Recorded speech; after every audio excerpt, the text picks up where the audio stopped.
Hello दोस्तों, मैं सुमन स्वागत करती हूँ आप सभी का एक बार फिर से। आज का हमारा टॉपिक है संस्थान और उनकी स्थापना कब हुई थी।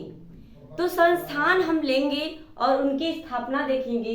जो मेन है उन्हीं पे बात करेंगे। जो आपको याद है, जो नॉर्मली सबको पता होता है, उसे मैं नहीं ली हूँ। तो हम देखते हैं। पहला पहला है आपका एशियाटिक सोसाइटी समाज। एशियाटिक सोसाइटी समाज की स्थापना कब हुई थी? तो ये हुआ था, स्थापना वर्ष है इसका 1784। 1784 में एशियाटिक सोसाइटी की स्थापना हुई थी। यानी एशियाटिक सोसाइटी समाज की स्थापना 1784 में हुई थी। मैं बार बार इसे इसलिए रिपीट कर रही हूँ ताकि आपको याद हो जाए क्लास में ही। फिर आपका आता है दूसरा संगीत नाटक अकादमी, और ये हुआ था आपका, इसकी स्थापना आपके स्वतंत्रता के बाद यानी आजादी के बाद 1953 में 1953 को आपका स्थापना हुआ था संगीत नाटक अकादमी का 1953। फिर आपका आता है तीसरा ललित कला अकादमी का, जो स्थापना हुआ था संगीत नाटक अकादमी के एक साल बाद यानी 1954 में। किसका हुआ था? तो ये ललित कला अकादमी। देखिए दोनों एक ही कैटेगरी में आते हैं, यानी जो है आपका संस्कृति में ही आते हैं। तो संगीत हो गया और कला, आप इसे जोड़ लीजिए। और संगीत बोलेगा संगीत नाटक अकादमी, तो ये 1953 हो जाएगा। लेकिन आपसे पूछेगा ललित कला अकादमी, तो ये आपका हो जाएगा 1954। इसे आप ध्यान में रखेंगे। नेक्स्ट है आपका भारतीय पुरातत्व सर्वेक्षण।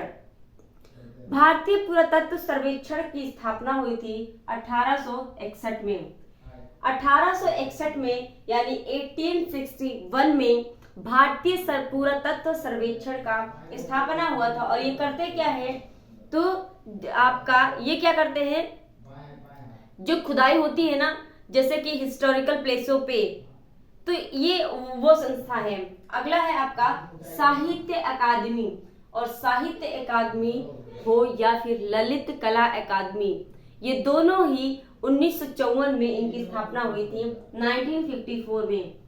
तो आपसे एक बार मैं फिर से क्लियर कर दूं, फिर से हम एक बार देख लेते हैं, क्योंकि दो चीज है, जो दो संस्था है जो एक ही सन में हुए हैं। अब देखिए फिर से हम देखते हैं। एशियाटिक सोसाइटी समाज की स्थापना 1784 में हुआ था। 1784 में संगीत नाटक अकादमी की स्थापना 1953 में हुआ था।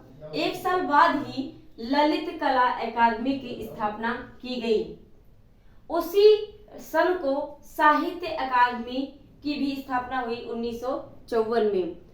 फिर आपका भारतीय पुरातत्व सर्वेक्षण, इसके पहले यानी 1784 के बाद आपका 1861 में भारतीय पुरातत्व सर्वेक्षण की स्थापना हुई थी। तो मैं उम्मीद करती हूँ कि ये आपको समझ में आ गया होगा और क्लास में ही आपको याद हो गया होगा। मैं लंबी वीडियो भी इसलिए नहीं रखती कि आप बोर न हो जाए, और क्या नाम है, मैं नहीं चाहती कि आप लोग बोर हो। 4 से 5 मिनट के अंदर आप जितना याद कर सकते हैं आप याद कर ले, ठीक है? तो कैसी लगी आज की क्लास कमेंट करके जरूर बताएंगे, और अपने साथियों को भी शेयर करके उन्हें भी चैनल से जोड़ लेंगे। अगर आपने भी अभी तक चैनल को सब्सक्राइब नहीं किया है तो आपसे रिक्वेस्ट है, चैनल को सब्सक्राइब कर लीजिए, बेल आइकन प्रेस कर लीजिए, ताकि आपको मेरी जितनी भी वीडियो आती है, क्लास आती है, आपको मिल जाए नोटिफिकेशन उसकी। आज के लिए बस इतना ही। धन्यवाद।